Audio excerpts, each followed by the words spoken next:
Olá pessoal do Terceirão, como é que vocês estão? Todos bem? Eu espero que sim. Professor Rafael Isidoro trazendo para vocês uma revisão a respeito do tema isomeria. Lembrando que nós estudamos 3 casos de isomeria. São eles: a isomeria plana, a isomeria espacial geométrica ou cis-trans e também a isomeria espacial óptica. Lembrando ainda que quando a gente entra nas isomerias espaciais, nós podemos dizer que os compostos são estereoisômeros, beleza, galerinha? Então veja bem, eu selecionei aqui 1, 2, 3, 4, 5 questõezinhas, mas elas são bem rápidas. Eu acredito que esse vídeo não vai ficar muito longo, tá legal? O objetivo aqui é só realmente dar uma reforçada no conteúdo que nós estudamos. Vamos nessa então, galera? Bora lá? Então, vamos começar aqui, ó. Então, nesse primeiro momento, vamos falar sobre a isomeria plana. Então, nós vimos lá os casos de isomeria plana e essa questão pede para a gente associar as colunas de 1 a 4 com a outra coluna de 1 a 4, né? Só tá mudando aqui os algarismos, né? Tá legal? Então vamos lá, galera. O que nós temos na primeira situação aqui, ó? Vamos ver então, ó. Primeiro, ele já garante que são isômeros, né? Porque ele fala, tem aí os pares de compostos que são isômeros, de 2 grupos e tal. Então não precisa ficar verificando a fórmula molecular para ver se vai ser igual ou não. Todos aqui são isômeros, é só associar. Então notem que nesse primeiro composto, olha só, o que vai mudar aqui, ó, de um composto para o outro, né? Se você analisar aqui o enxofre, ó, à esquerda dele nós temos um CH3, correto? E se você analisar a direita dele, você vai ter aqui, ó, a sequência CH2, CH2, CH3. Então um carbono na esquerda, 3 na direita, tá bom? Agora, se você analisar o composto de baixo aqui, ó, o que acontece? Ó, eu tenho 2 carbonos na esquerda e eu tenho 2 carbonos na direita. Então, basicamente seria uma isomeria de posição, concordam comigo? Porque o enxofre está mudando de lugar ali. Só que aí surge um caso especial. Quando a isomeria de posição envolve um heteroátomo, e o heteroátomo na química orgânica é aquele que é diferente do carbono e está entre carbonos. Geralmente, eles são oxigênio, nitrogênio e o enxofre. Inclusive, pessoal, aqui, ó, não é tema da prova, só um reforço, ok? Quando você tem oxigênio entre 2 carbonos, a função é éter. Quando você tem o enxofre entre 2 carbonos, é tioéter. É trocar o oxigênio por enxofre. E aí, nesses casos, onde a isomeria de posição envolve o heteroátomo, nós dizemos que ela é uma isomeria de compensação, ok? Então, isomeria de posição é quando você troca lá a posição da dupla ou ou tripla ligação, da ramificação ou da função química. Mas se envolver o heteroátomo, a gente chama de isômero de compensação.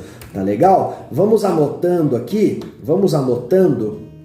ó, o 1 em algarismo romano, ele vai ser associado ao 2, tá bom? Tudo bem? E aí vamos para o próximo, o 2 em algarismo romano aqui, ó. Então nós temos 2 hidrocarbonetos. Como é que eu sei que é hidrocarboneto? Ó, aquela famosa formulinha de bastão, tá vendo? Ó? Não tem nenhum átomo surgindo ali, porque os únicos que a gente pode omitir são carbonos e hidrogênios. Então você já conclui, aqui só tem carbono e hidrogênio, e aqui também só tem carbono e hidrogênio, tá legal? Então os dois têm a função hidrocarboneto. Já está eliminado um aqui, ó, não é isomeria de função, tudo bem? Mas não tá difícil, porque veja bem, ó, aqui o que eu tenho? Uma cadeia cíclica, fechada, e aqui eu tenho uma cadeia aberta, concordam? Então ele mudou o quê? A cadeia carbônica, concordam?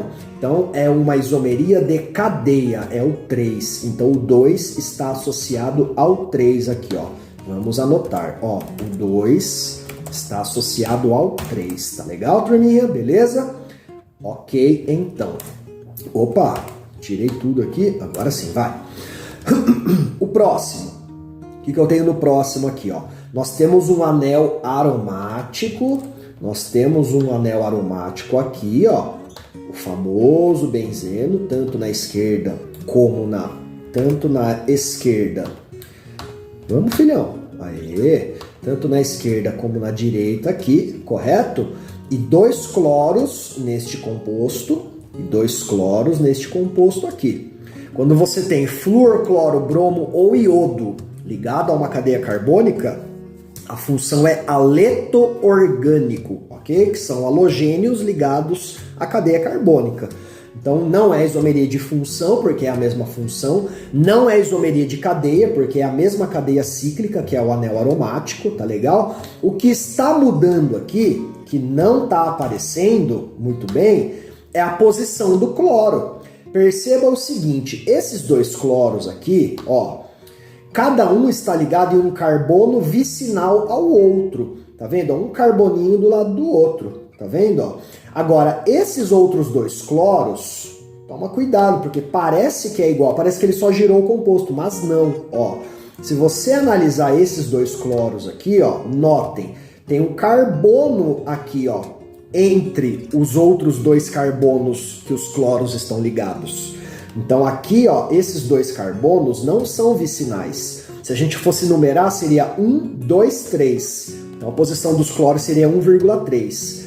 E aqui na primeira cadeia, se eu fosse numerar ela seria 1,2. Então ele mudou a posição do cloro. Então aí sim, ó, isomeria de posição, que é o 4. Vamos anotar, o 3 está associado ao 4, tá legal? Tranquilo? E aí, por último, claro, vai ter que ser a isomeria de função por eliminação, mas vamos analisar? Vamos ver se realmente isso acontece? Ó, então veja bem, ó. Mesmo que mude a cadeia, turma, porque verifique o seguinte, aqui você tem um ciclobut, correto? 4 carbonos em um ciclo. Já aqui, ó, 1, 2, 3, 4 carbonos, ele tá formando aqui um pentágono, né? Ó, porque seria assim, só que um deles é oxigênio. Eu não sei se eu poderia dizer que a cadeia mudou. Aparentemente parece que sim, né? Pelo menos geometricamente falando, sim. Aqui eu tenho um quadrado e aqui eu tenho um pentágono, concordam? Mas não é isso que está mudando na verdade. Você sempre procura primeiro a função, né? Como eu já havia dito em sala de aula. Então o que eu tenho aqui, ó? Hidroxila ligada a um carbono saturado. Esse carbono aqui, ó, esse carboninho aqui, que a hidroxila está presa, ele é insaturado. Desculpa, ele é saturado. Concordam? Ok, ó, esse carbono ele é saturado. Não tem dupla, não tem tripla. E já no outro composto, nós temos o oxigênio entre 2 carbonos. Quando o oxigênio está entre 2 carbonos, a função é éter. Quando a hidroxila está ligada ao carbono saturado, é álcool. Então mudou a função química. Então realmente o 4, ele se classifica, os 2 compostos do item 4 se classificam como isômeros de função. Beleza, galera do terceirão? Então tá aí a associação 1, 2, 2, 3, 3, 4, 4, 1. Beleza? Tranquilo? Vamos ver mais uma aqui? Ó, deixa eu ver o tempo do vídeo. Bom, pessoal, eu acho que em relação à isomeria plana, tá tranquilo, mas eu vou deixar para vocês aqui, ó, um desafio, tá bom? Ó, pausa o vídeo, tenta resolver esse aqui, ver até onde vocês conseguem chegar. E aí eu já vou para a próxima para não estender muito o vídeo, tá bom? Então, ó, ele quer que a gente identifique o tipo de isômero aqui. Quando surgir a dupla, você já pode suspeitar do cis-trans. Só que antes disso, o que eu vou fazer? Ó, eu vou girar o composto, como eu falei para vocês na aula. Pega lá a provinha que você está fazendo, né? E gira a folhinha para tentar enxergar aquele X. Porque notem que agora você tem aqui, ó, no centro do composto, olha aí, ó, o C dupla C, tá vendo? Ó, C dupla C. E aí subiu na diagonal, desceu nas diagonais e vamos fazer a análise, ok? Ó, Quais são os ligantes principais? Hidrogênio nunca é ligante principal. Então, deste lado aqui, ó, o aromático é um ligante principal, correto? Ok. Vamos mudar um pouquinho essa cor aqui, ó. Pronto, aí, ó. E do outro lado, o C dupla OH, função aldeído, né? Ó, função aldeído. Então, quando os ligantes principais de um isômero cis-trans estão opostos na diagonal, nós dizemos que é um isômero do tipo trans. Beleza? Então, esse é um isômero do tipo trans. A isomeria é cis-trans e o isômero está na forma trans. Tranquilo? Beleza? Vamos ver o próximo aqui, ó. Mais um caso de isomeria cis-trans, porque notem que já tem o C dupla C aqui, ó, correto? E aí 2 hidrogênios em cima, e aí todo esse grupinho embaixo, esse grupinho embaixo. Não se esqueça, turminha, ó, que para ser cis-trans, quando você analisar esquerda e direita, o de cima tem que ser diferente do de baixo. Ó, de cima, diferente do de baixo. Se eles forem iguais, não existe cis-trans, ok? Condição de existência. E aqui ele segue a condição de existência, ó. Hidrogênio em cima, aqui, ó. Tá vendo? Correto, ó. E embaixo, todo esse grupo aqui, ó. Todo esse grupo aqui. Ou seja, ó, o de cima é diferente do de baixo, tá bom? E aí o mesmo acontece ali do outro lado, ó. Pode ver. Você tem aqui um hidrogênio em cima, correto? E ele é diferente desse ligante todo que está aqui embaixo, ó. Então está seguindo a condição de existência. Hidrogênio nunca é ligante principal. Hidrogênio nunca é ligante principal. E aí perceba que esses ligantes eles estão um de frente para o outro, ok? Então esse aqui é um isômero do tipo cis. Então se tiver na diagonal é trans, se tiver um de frente para o outro é cis. Tranquilo? Beleza? Então vimos aí um pouquinho de isomeria plana, um pouquinho de isomeria cis-trans, tá bom? Lembrando que como combinado, nesta avaliação nossa, não vou cobrar nomenclatura, então todos os casos vão ter as estruturas para vocês analisarem, então realmente é só conhecer os casos de isomeria, isso que é importante para nós, tá legal, turma? E aí, por último, ele pede para a gente encontrar a quantidade de isômeros ópticos ativos nesse composto aqui. Galerinha, para ser isômero óptico, tem que ter o carbono assimétrico, o carbono quiral. E o que nós vamos fazer aqui? A gente vai ter que analisar carbono por carbono. Ele tem que ter 4 ligantes diferentes e tem que ser saturado. Então, ó, esse primeiro carboninho aí, ó, ele já está desclassificado, porque ele está fazendo uma dupla. Inclusive, esse último carbono aqui também está desclassificado.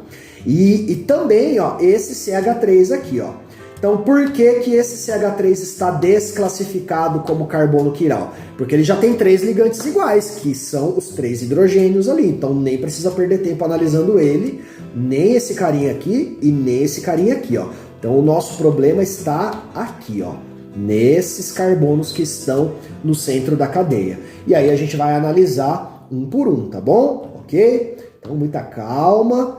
Olha lá, ó, pra gente não fazer nada errado. Esse carbono, turma, dá uma olhadinha, ó. Em cima você tem hidrogênio e embaixo você também tem hidrogênio. Então ele já tem 2 ligantes iguais, desclassificado. Vamos analisar o próximo então, ó. Esse próximo já é bem suspeito. Notem, vamos lá, vamos mudar a cor aqui, ó, para ficar bem destacado. Ó, em cima, hidrogênio. Embaixo, NH2. Beleza? Então já são 2 diferentes, ó. Aí eu vou lá para a esquerda agora, ó. À esquerda deste carbono, todo esse grupo aqui, ó, ok?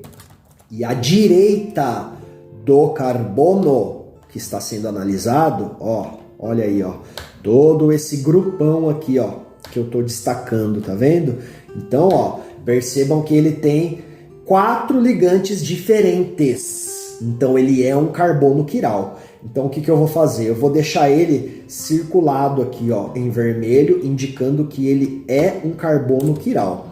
Outra coisa que eu não falei no comecinho aqui, para a gente calcular, para a gente encontrar a quantidade de carbonos, para a gente encontrar a quantidade de isômeros ativos, o que eu tenho que fazer? Achar o número de carbonos assimétricos ou quirais, tá bom? Por isso que eu estou procurando eles. Porque só a existência desse carbono aqui já garante a isomeria óptica, mas ele quer que você encontre o número de isômeros ópticos ativos, beleza? Então vamos para o próximo carbono, ó. Desclassificado esse carbono também. Por quê? Porque está fazendo uma dupla ligação. Então, vou para o próximo aqui, ó. Esse carinha, tá bom? Vamos analisar os ligantes, ó. Olha aqui embaixo. Tem um grupinho aqui, ó, CH2 aromático. Aí, em cima, ele tem um hidrogênio, correto? Ele tem um hidrogênio aqui. E aí, vamos analisar agora a esquerda e a direita, que já ficou claro, já deu para sacar que são diferentes, né? Porque, ó, olha esse grupo aqui. Olha este grupo. É um C dupla O, CH3, um éster, ok? Um éster aqui, ó. E a esquerda, ó, toda essa cadeia. Olha aí, ó, com certeza 4 ligantes diferentes, o que faz com que ele seja, sim, um carbono assimétrico, tá bom? Ok, professor Rafael, e para calcular essa quantidade? Aí você vai usar a formulinha 2 elevado a N. 2 elevado a N, onde N é o quê? A quantidade de carbonos assimétricos. Então, quantos carbonos assimétricos nós encontramos? 1, 2. Então, 2 ao quadrado, ok? 2 ao quadrado. E 2 ao quadrado, muito difícil, 2 vezes 2, 4. Beleza, galera? Resposta, 4 isômeros ópticos ativos. Beleza, terceirão? Então tá aí uma breve revisão de tudo que a gente viu em sala de aula, né? Claro que na sala de aula a gente viu tudo com bastante detalhes, fizemos exercícios bem mais difíceis. A ideia aqui é só usar o vídeo como um breve lembrete, de repente para você assistir aí um dia antes da prova, o que eu não recomendo nunca, né, estudar um dia antes da prova. Mas eu entendo que vocês não estudam só química, tem várias outras disciplinas, então é para ajudar vocês aí quanto ao preparo para essa primeira avaliação que vocês vão fazer comigo. Tá legal, pessoal? Beleza? Espero que o vídeo tenha ajudado vocês. Se ajudou, se inscreve aí no canal, deixa um like pro Pro. Se quiser deixar um comentário também, fazer uma pergunta, sinta-se à vontade. Valeu? Então, ó, beijos, abraços, bons estudos e até a próxima. Tchau!